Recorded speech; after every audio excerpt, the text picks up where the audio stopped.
How art thou? Welcome to Decisions, End Scene. I'm your girl, Mandii B. I'm Weezy, and all I want to know is, did you meet Denzel? I didn't get to meet Denzel, and I was so sad. No. But let me tell you, I had to hold everything in me to not literally lean forward and go like this, because that's how close I was to the stage. I had an inner moment of being like, okay, this is what you work hard for. Because I was so excited to be able to go see Otello when it was on Broadway, and literally my seat was BB. I will say I was mad though, because I got so scared last year with going to the hospital and having a kidney infection that I had to use the bathroom during Act 1, and because I was second row and they entered through the orchestra, no, I couldn't go back to my seat. So Act 1, 35 minutes, I watched it on a 32-inch TV downstairs by the bathroom. But I got Act 2 is the best act anyways. It was... You know, the Lion King, they let you go. Yeah, no, the actors were entering through the orchestra. So, That's cool. So because they were doing that, they couldn't have people, if you were orchestra and you got up, you couldn't sit back down. So was it worth the $500? By the way, I want to give a little tip to anyone. If this happens again, it's no longer on Broadway. It ended on June 8th.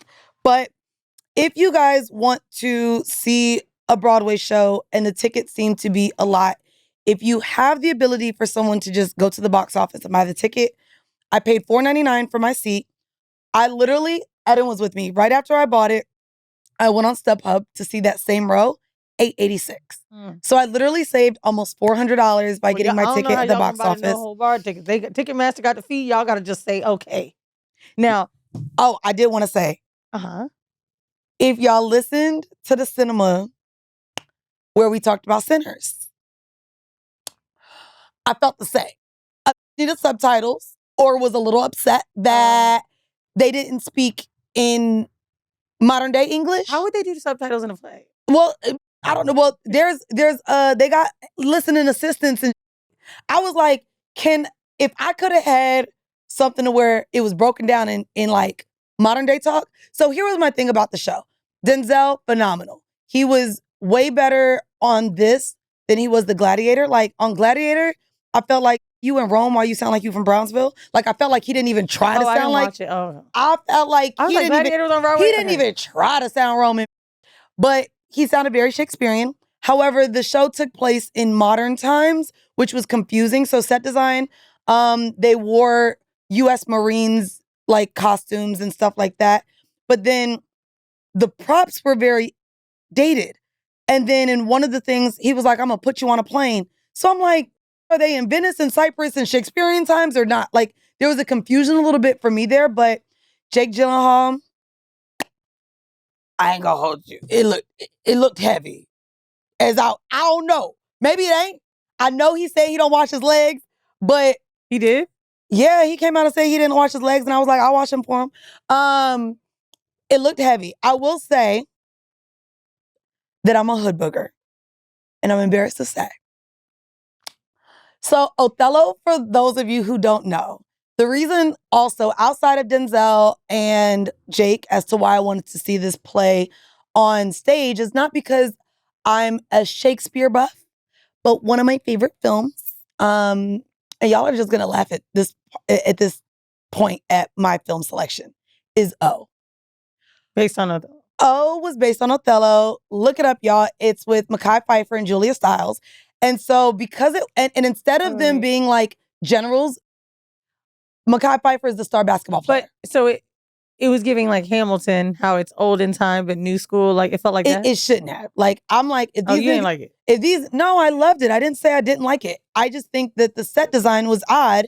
And I'm like, if we in modern times make these speak more English, like not Shakespearean English, but like English. So literally as I'm watching it. Did you go by yourself? I went by myself, absolutely. And it was dope because the lady next to me was probably like 70 or 80. She was like, I go to plays all the time by myself.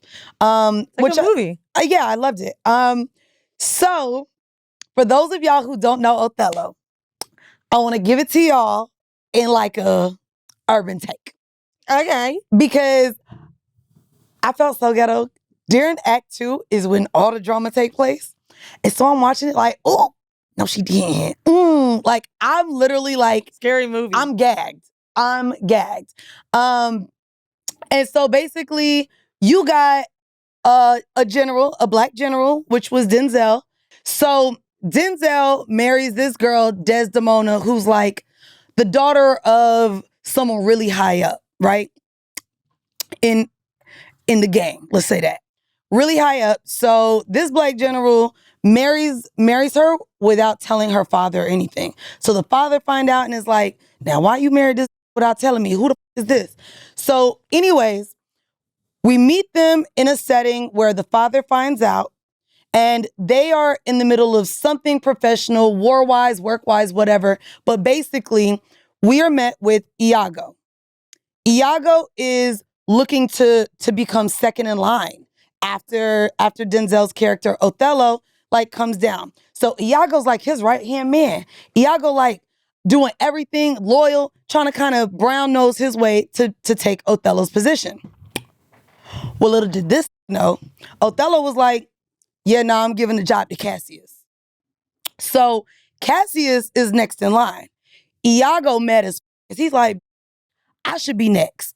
So Iago, who you think is loyal, who Othello believes to be his friend, is so angry and upset at Othello for not choosing him to be next in line that he start putting little things in his ear like, yo, sleeping with Cassius.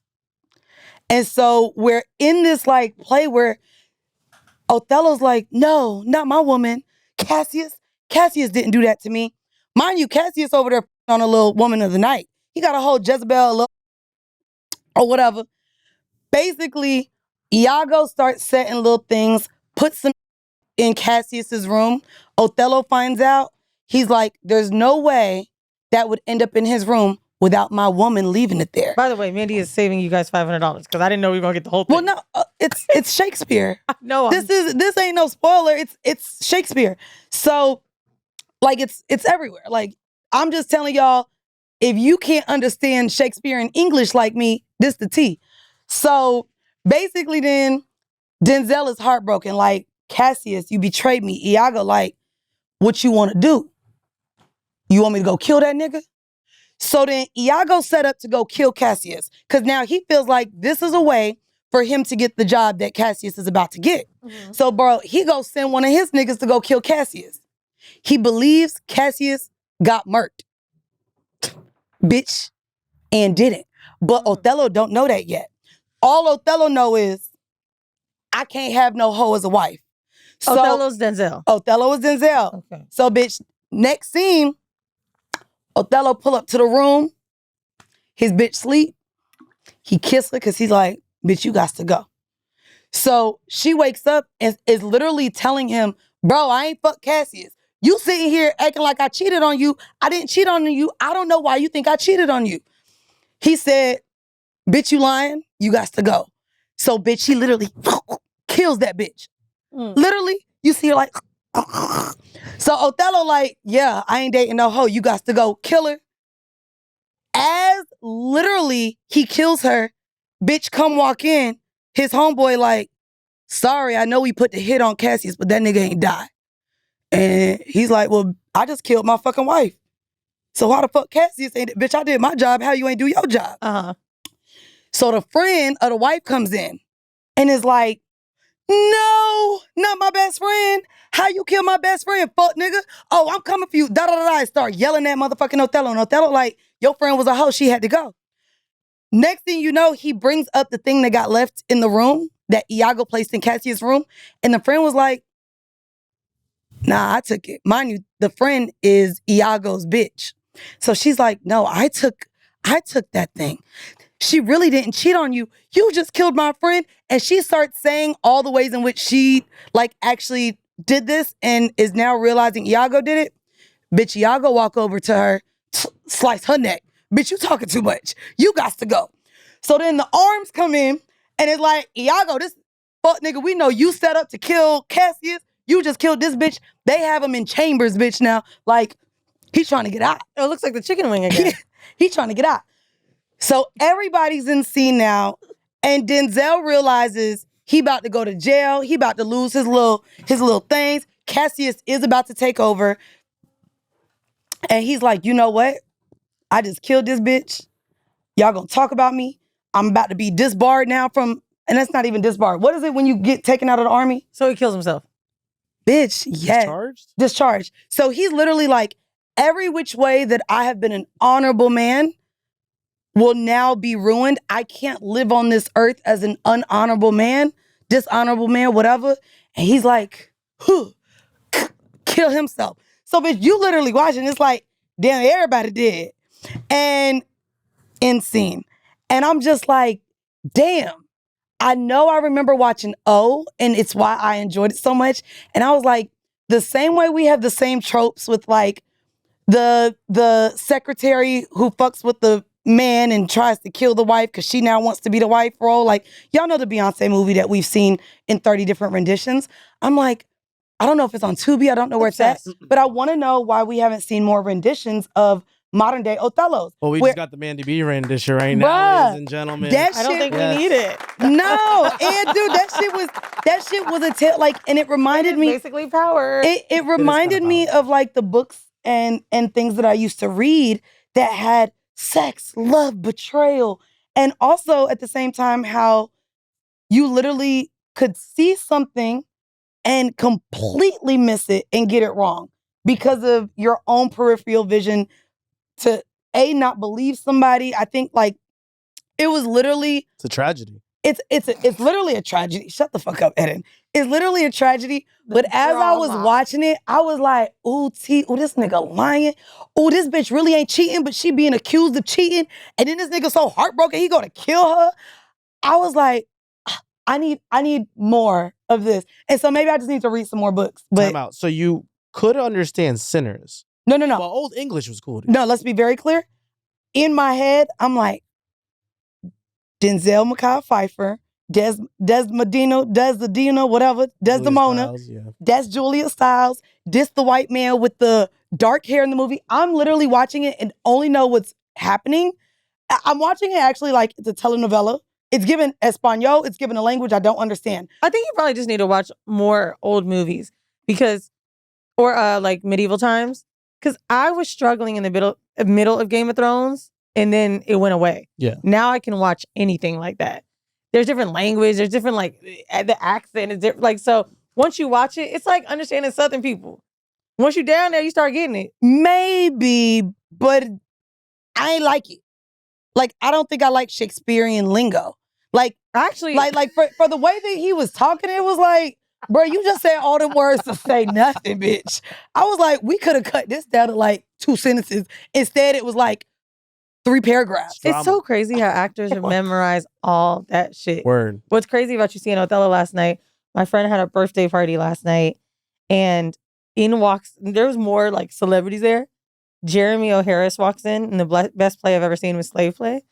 And he didn't know she had a party on a rooftop in Central Park. And I could tell he didn't know it was somebody's birthday party. He was just chilling. I was like this. Right? And she's like, oh my God, Weezy, come take a picture. And you're like, how do you know Jeremy O'Hara? She's like, who's that? And I was like, you don't understand who this is. So he's seeing my face. And I'm like, gagged, bitch. Did you see him? I think I did see him, yeah. Oh my God. It was like later in the night. Yeah, with the fro. Yeah. Bro, let me tell you, writers, directors, filmmakers, they're about to become the new shit. I just found out I'm going to a party on Friday and Ryan Coogler's invited. Nice. I'm trying to figure out my speech. I'm not going to bring it up unless it just so happens. Will I have too many cocktails to where I say, you can rob trains and planes and not this? I was going to say, just hit him with that line that you... What am I going to do? Is everybody going to bring it up? Am I just going to be the one that don't bring it up? Am I going to like play cool and try to be like an LA bitch? My nigga going to be there, so it's not like I'm trying to fuck. How am I going to let this person know I think you made one of the best movies of all time? You could just say that. No, I don't want to bring it up. Or do like your rendition of Sinners.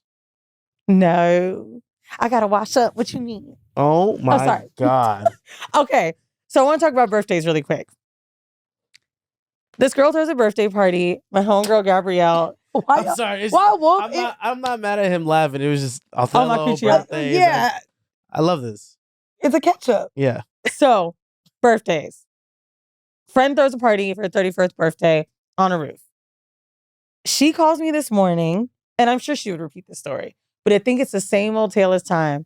And I want everybody who's got a birthday coming up to hear this story and let you know you got to chill. I was like, how was your night? Because I took her mom home and my mom home. She said, girl, I am so tired. I will never do a birthday party again. I don't want to do this. At one point, I wanted to lock myself in the bathroom. I was talking to too many people. Yeah. I cannot believe I put myself through this.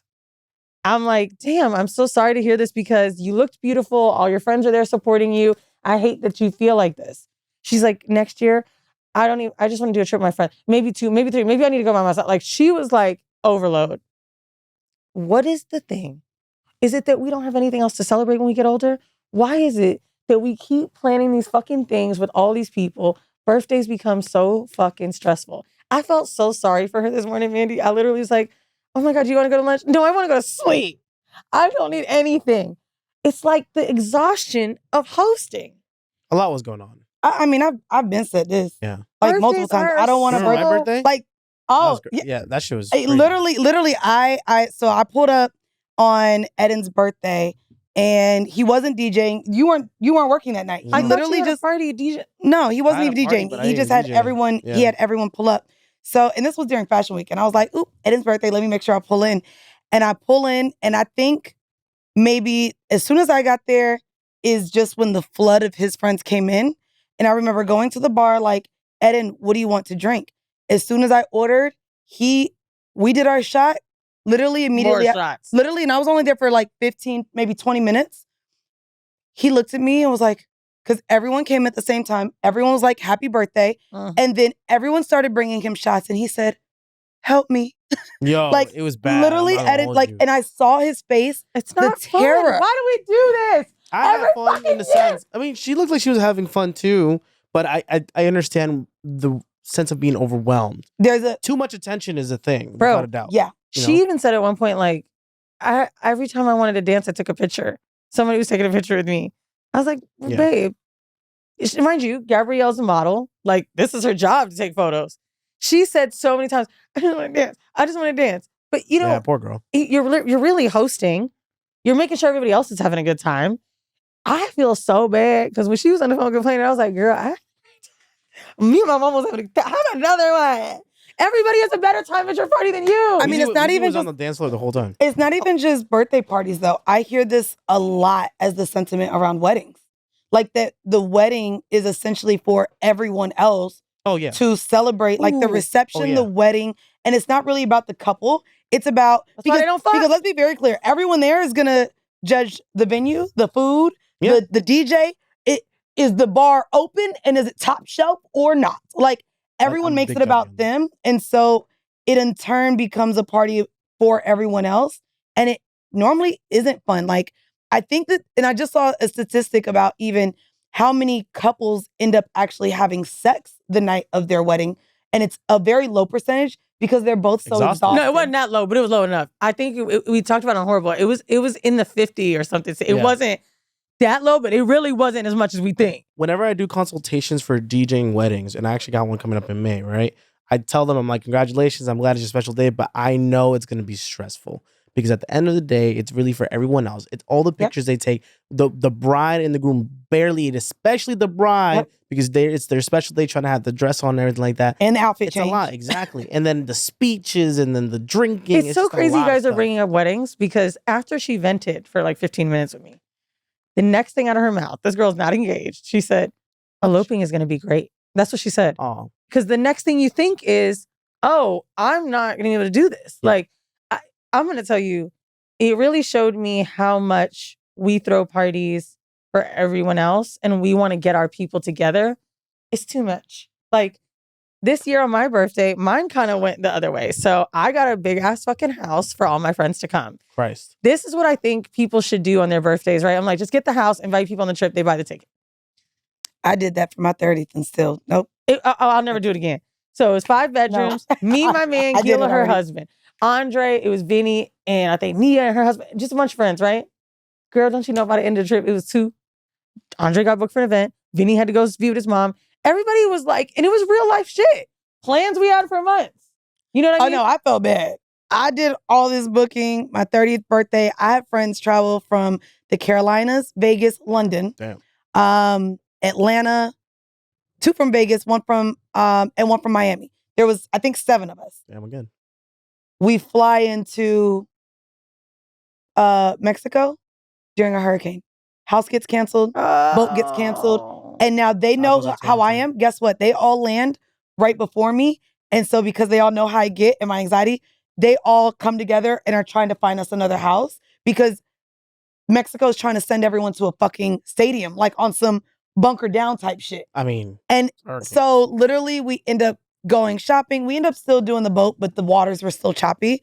But literally, dinner reservation, everything. What? You got on a boat? No, 2 days later. Wait, I didn't think the hurricane passed. It came and passed. I still wouldn't go down on a boat for another week. Nigga, I was in Mexico. I was sun be out. We're from Florida though. It's different. Yeah, nigga, we so you have a hurricane, you go out that night. Oh, let's be very clear. I was gonna say, let's be very clear. You have a party. We got through the night. Hurricane passed. I look outside. I said, oh, it's a couple branches on it. We could have went out. I literally was real Florida like, bro, they so extra. They always do this when hurricanes come. It ain't even that serious. Oh, speaking of birthdays, I was literally thinking, okay, so this whole thing's going on, right?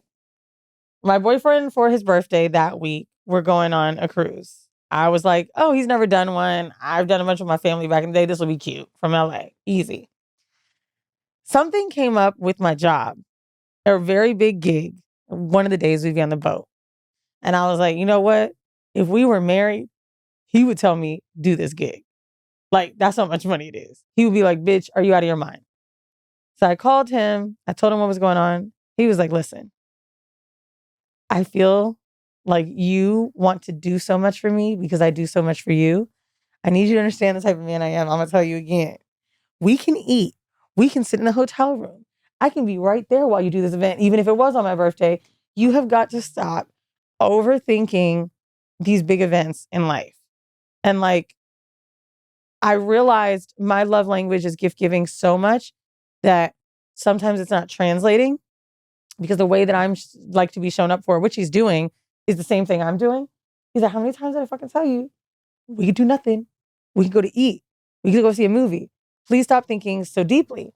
And I was really feeling guilty because, number one, when we plan something for someone or when we're trying to do a gesture, it really is about them. However, I do at the same time, and this could be something that's totally wrong, and it's semi-related to your ex-partner with throwing you the birthday party.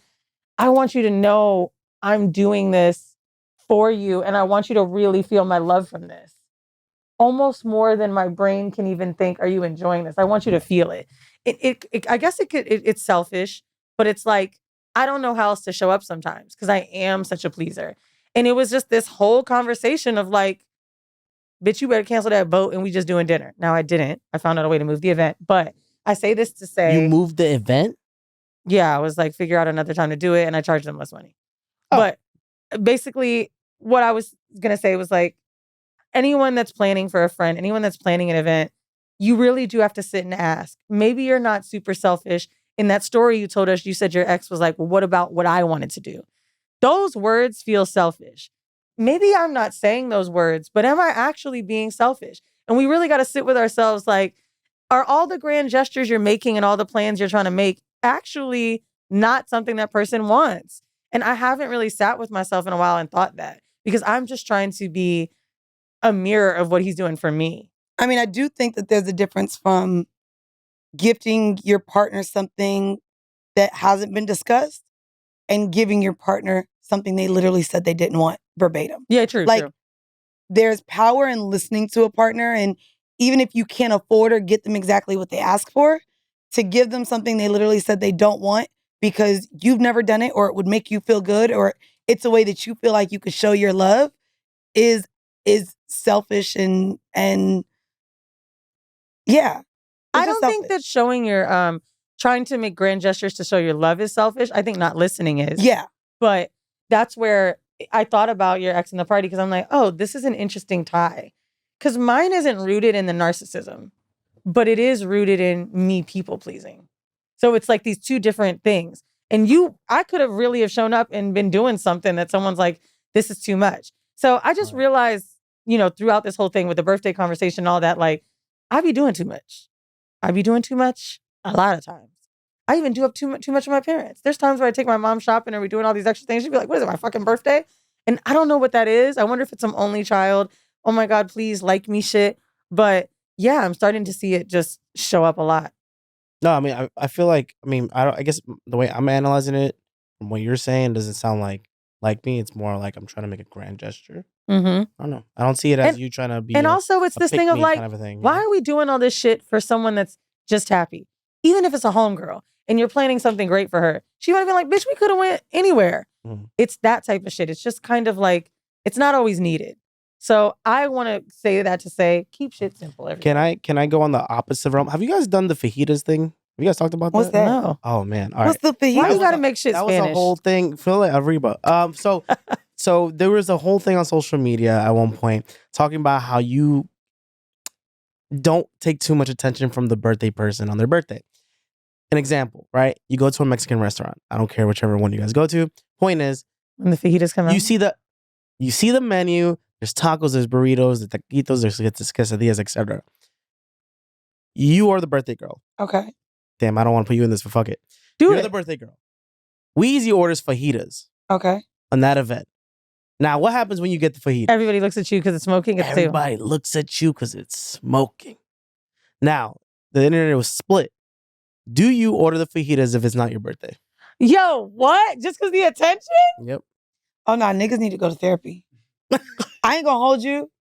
Get the fuck out of here. First off, if y'all know me, y'all know that Mexican is the bottom 3 worst cuisines in the world. You are insane. Hate Mexican food. So y'all will never see me at a Mexican restaurant for a celebration. Terrible, but let her go. But for me, I think, let me take it away from the Mexican restaurant so that I can. What's an equivalent? The equivalent would be a good dress. A sushi boat. No, the equivalent would be you are the birthday girl. Mm-hmm. There is a theme for how y'all should all dress. Sure. That was last night, jungle theme. And someone decides that even though they've received the theme, they're going to show up in whatever they want to wear.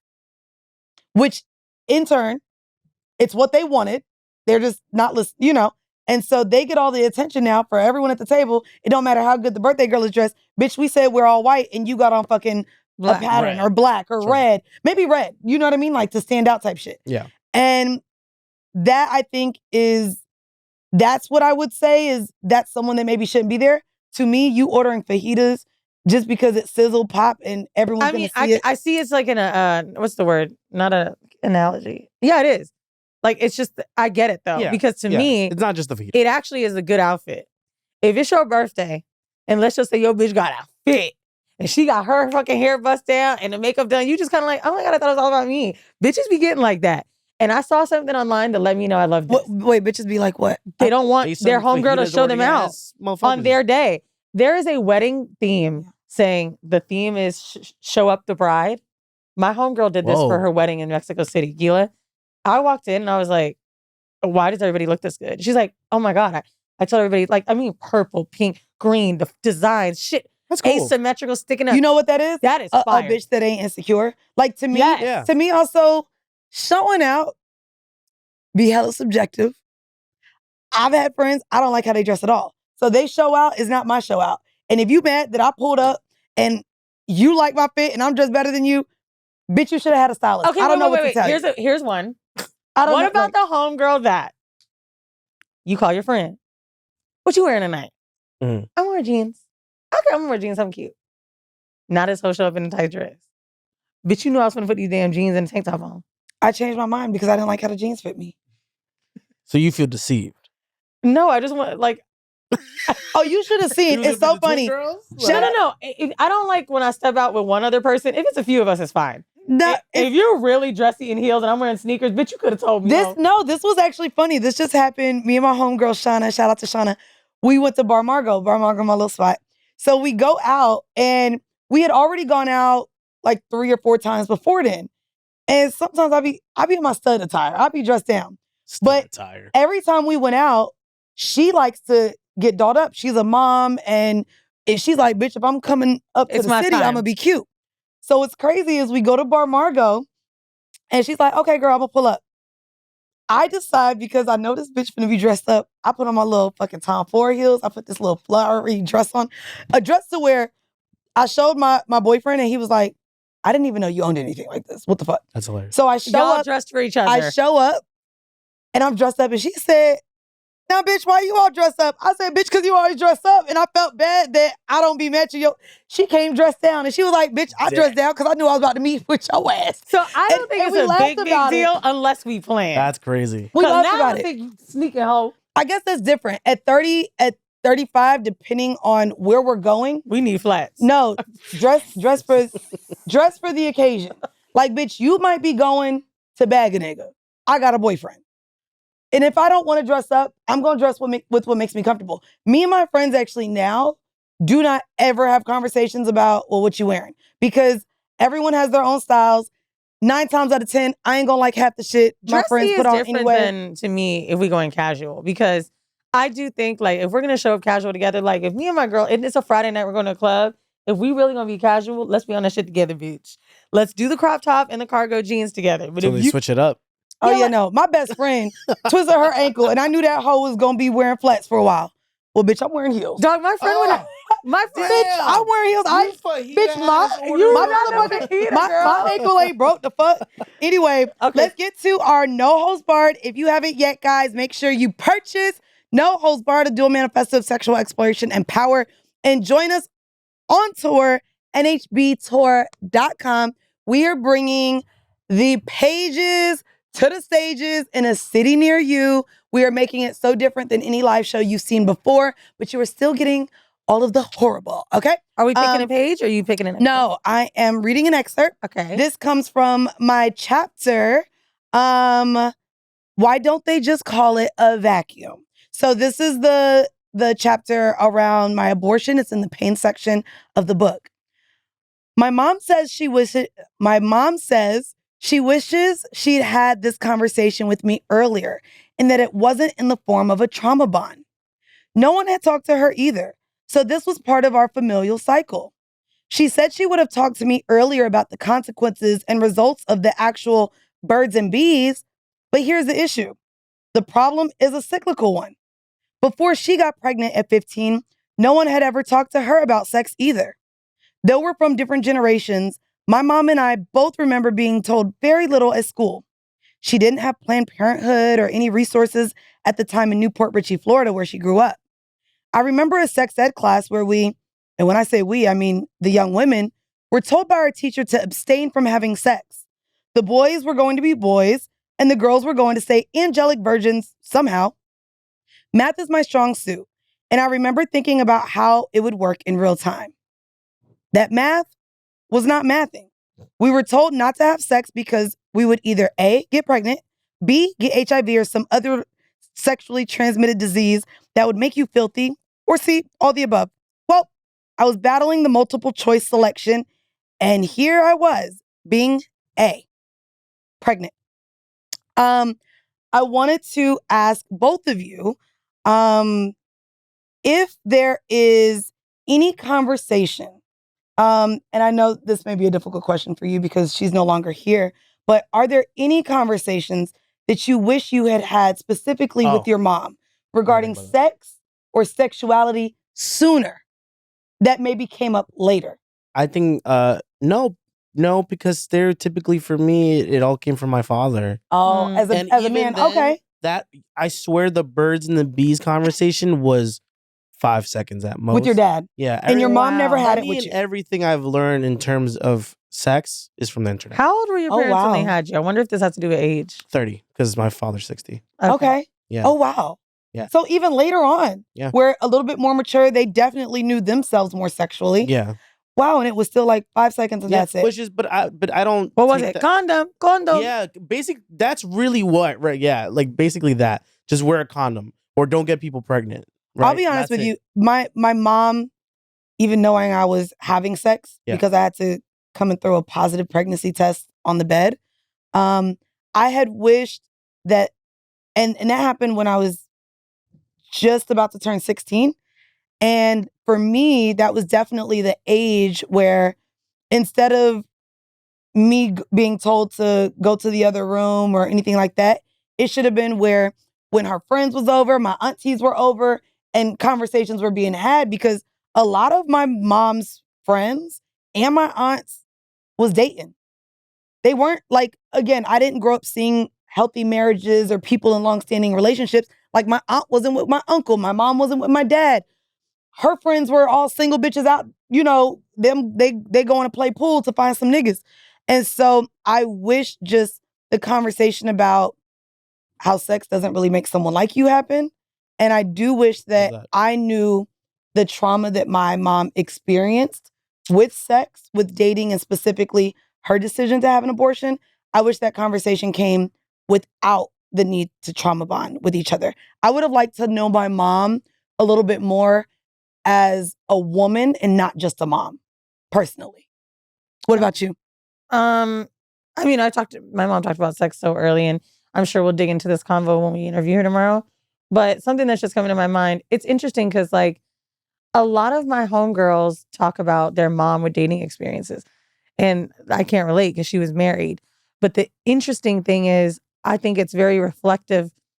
I saw my mom in her dating technically every single day. All I saw was my mom as wife. You know what I mean? So even though I knew her as an individual person, I think it's probably what shaped me to be the type of person I am, because she was such a wife. Being a housewife, that's your job. Every single day, you're showing up like that. You're being that type of person. Right. Like it was a weird thing too, because when I got older and started dating men, my homegirls and I have, of course, had relationship talks.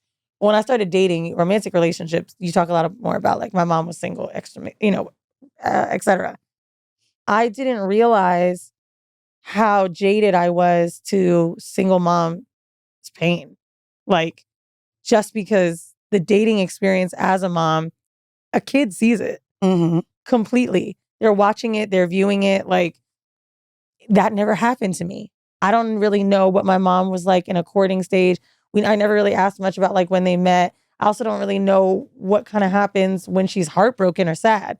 They were in a marriage the whole time. I never saw those phases. So everything I learned about that shit is just through conversations, through friends. So that and your parents were married, right? Yeah. So like, yeah, that's something so different. Yeah, my experience seeing that, it was interesting because through writing this book, I got to really learn my mom more and her relationship with men.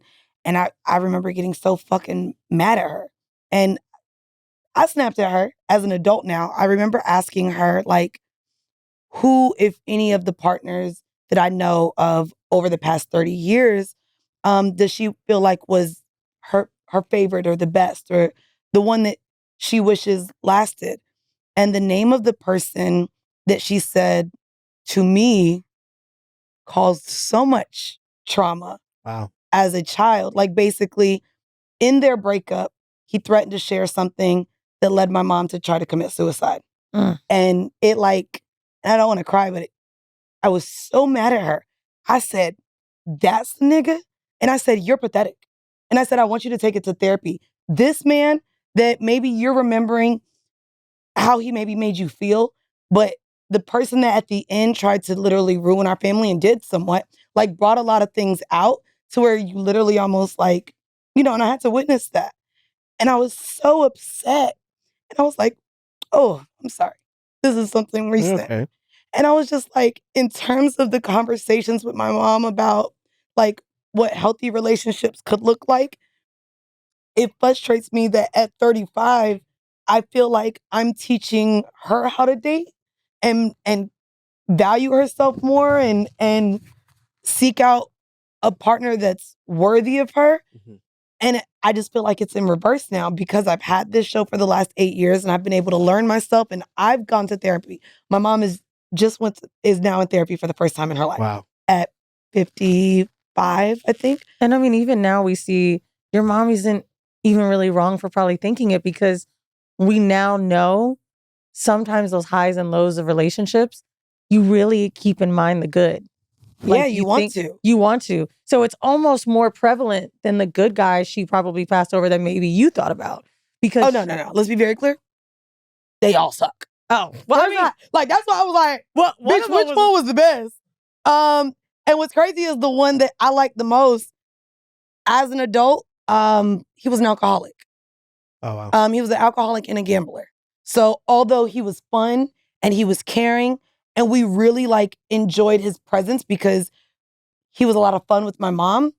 Financially, he was in debt because he would either drink or gamble all his money away. And so from an aspect of he was always a great person to be around, as an adult standpoint, he wasn't great. Like, and it sucks that me looking through the history of my mom, I don't see any quality in her decisions of dating, but in talking to her as an adult and recognizing the traumas of her with her stepdad, I just see how much is passed down. And what we see, a lot of us only know what we don't want, which is why I always say, I grew up knowing I didn't want a nigga like my daddy, but I didn't grow up with an example of a man that I actually, that's an example of a man I would I want do to the date. opposite to men, actually. Yeah, you said My that. ex said all the time, my dad would it's like he's just pinnacle, fuck you. Like, my dad this.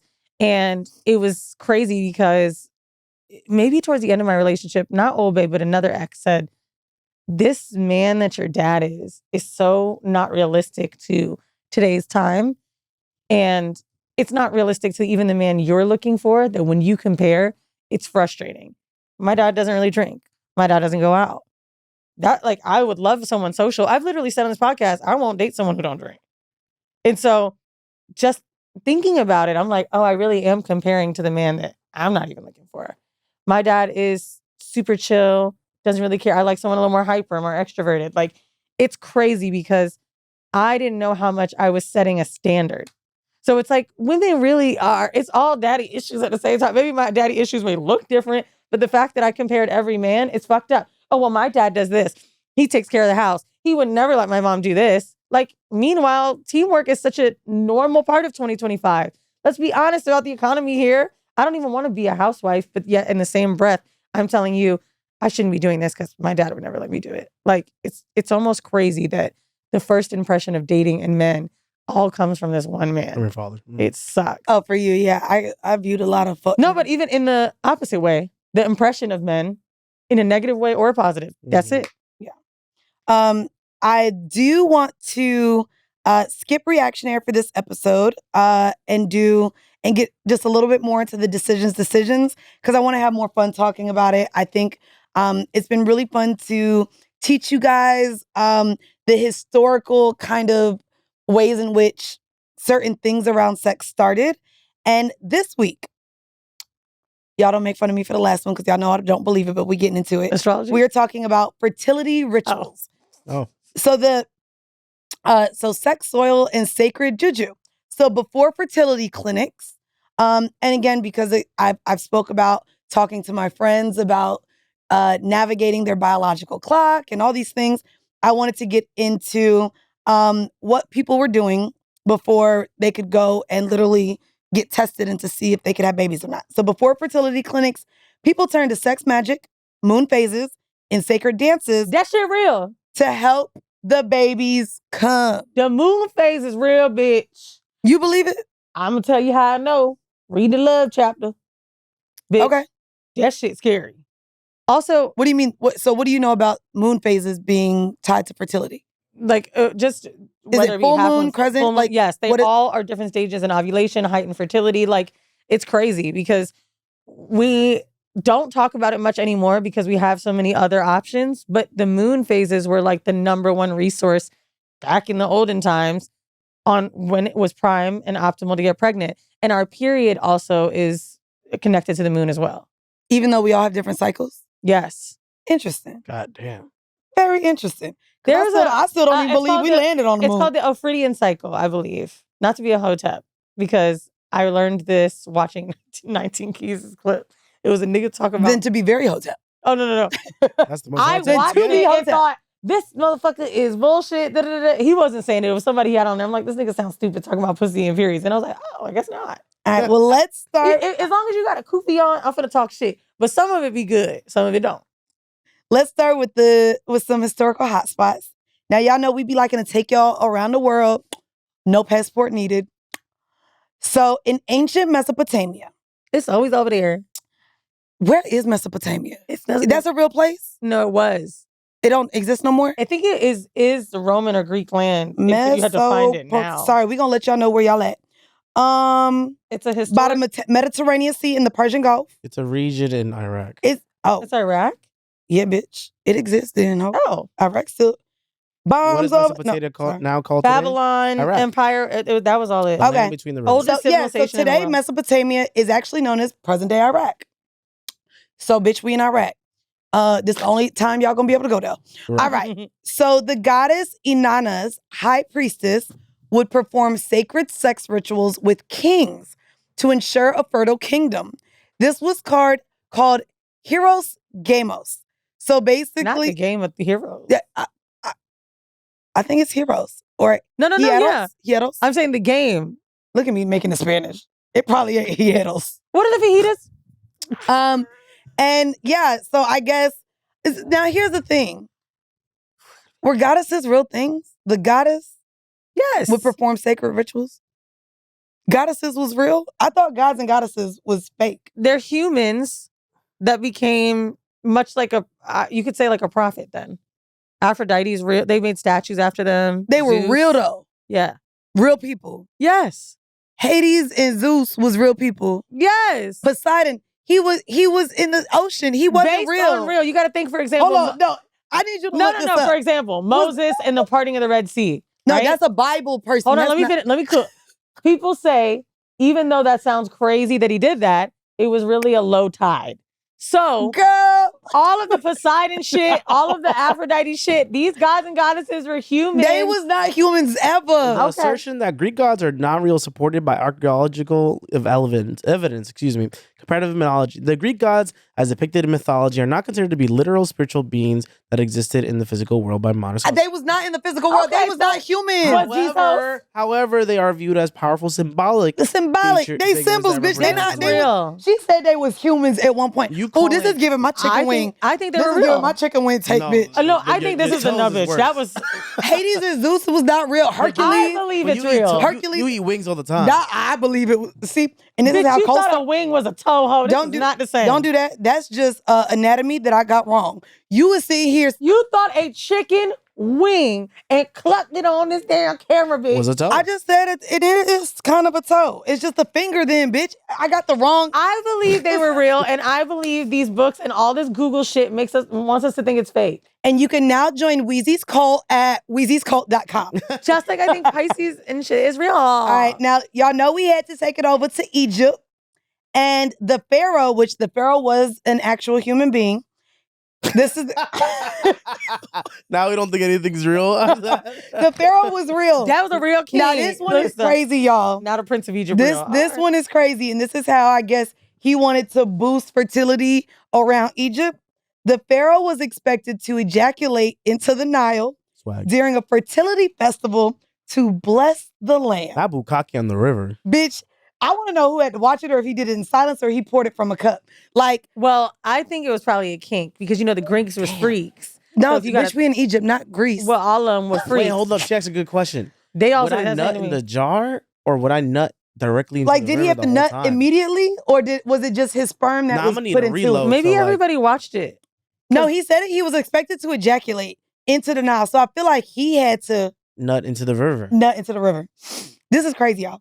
Okay, so Norse and Celtic tribes, How do we get here? for the fertility of this, bonfires and Beltane orgies were common.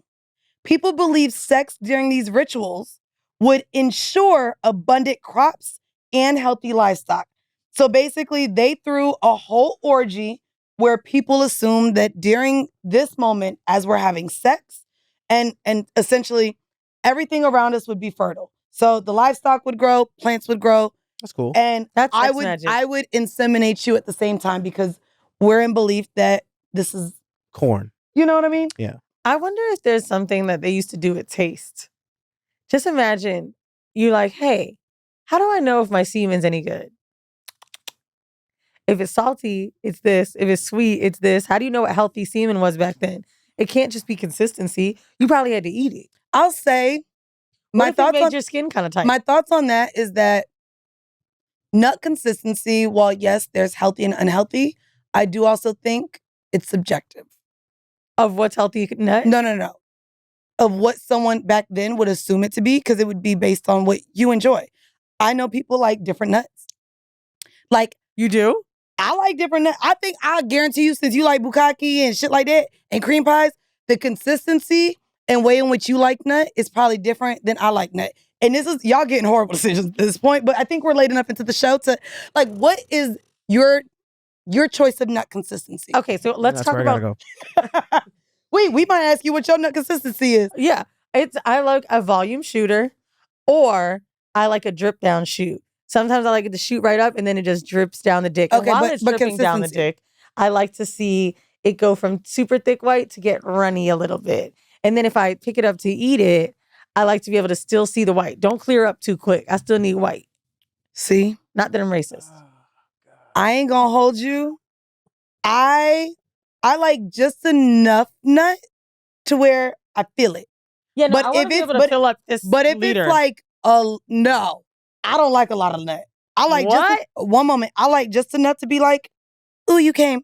I don't like volume. I don't want it to be like a puddle. I also don't like it too thick. I like it to kind of be like spit. What's the point in a little bit of squirt? Might as well pee. That's how I feel. Oh, might as well nut. Cool. So to me, the line. I like it, and I also like it clear. Anything white, maybe because I associate it with a yeast infection, and I know it's not the same. I don't like super white shit. Like even, okay, I watch gay porn. You want clear nut? Oh, I'm not gonna lie. When I watch gay porn, if there's too much white stuff coming out the asshole onto the dick, I'm like, oh, it's too messy. It's yucky. Don't know why it's so much white stuff. Because it's the lube color to make it hot. I don't like it. So I will turn off a video if the dick turns white from the. Well, now that we've taken you to Egypt and everything, we should. I don't like it. No. Hold on. Let me finish. I have 2 more places. So Japan, Shinto tradition, phallic festivals. Y'all know phallic means penis. Mm-hmm. Or penis-like shapes, like Kanamara Matsuri, celebrated fertility with giant penis-shaped floats. Okay. By the way, y'all, this is still celebrated today. I have not been to Japan yet, and I think for research purposes, maybe the business can cover half of my trip since it's for research. Yes. I'd love to go be able to film these giant penis-shaped floats. Last one, in West Africa, in Yoruba religion. Yoruba. Thank you, I'm African. Yoruba. Fertility dances and offerings to Oshun, goddess of love and fertility. She's not doing too bad. Oshun, yeah. Well, I'm a hotep now. Don't you know Oshun Wolf? By the way, they continue still today in Nigeria and diaspora communities, but there are still fertility dances and offerings to this goddess as a way to. It's Afrobeats, basically. That is correct. It's the Amapiano. These rituals made fertility communal, joyful, and spiritual, with women often seen as life bringers rather than passive vessels. So they celebrated the female bodies, their ability to carry the acknowledgement that there was a womb there that brought life into things. And so it was a way to celebrate women as not just things to bend over and fuck and get your nut off. But yeah, so that is the history of fertility and some of the rituals that have been used over time. Well, I will make sure to try my fertility dance tonight in the club. I'm staying far away from all this shit. Y'all head on over to patreon.com/horrible decisions if you want more sex than just me and Mandii talking about the kind of cum and nut we like. And also nhbtour.com. Come and check us out in a bunch of cities. I was going to name them, but we ain't got no time, nigga. A whole lot. It's a lot. It's a lot. Make sure you get your tickets. Make sure you support us. Thank you. And also make sure you subscribe to our YouTube, our social pages. Keep up to date with everything we have going on. And once again, thank you so very much for tuning in. I'm going to blend it for this outro. For listening to Horrible Decisions. Bye. If you are a patron member, that's right, go on over to patreon.com/horrible decisions. That's where you can get all of the X-rated, raunchy discussions about sex. Welcome, everybody, to another episode of Horrible Decisions. Ketchup and mustard, baby. This should be called the X Factor, this episode. The X Factor is This crazy. will be the episode that people be like, let me get Patreon. Well, then we're going to let you start because the preview is the first 5 minutes. So let's reel them in, buddy. Oh, all right. Let's reel them on in. So, You can start. y'all have been seeing me talk about manifestation, how you can manifest anything you want. I'm going to tell you right now, you truly manifest Everything. everything. Even the things you don't want. My partner and I have seen his ex-girlfriend out. And he was with her almost 10 years. So I said to him, just randomly thinking about it, we were having dinner a week before we get to London. I said, baby, it's crazy because like, I haven't seen my ex. He's like, what made you think about that? I was like, because my book is coming out and I talk about him for exactly who he is. Someone's gonna bring this up. And I think I just was having dinner with him after us leaving an episode. And it's interesting because in this book, a lot of people are talking about chapters that hit them different. And how to know when you stay too long really can hit for some that are in a bad relationship. I'm like, yo, how will he feel? I also don't hate him, but I wrote this chapter that makes everyone else hate him and I actually don't care. So we're talking casually. And when I was saying it, I was really thinking about what it would feel like to see my ex. And this is what I mean by visualization. When you visualize something I felt it, I thought about it, everything.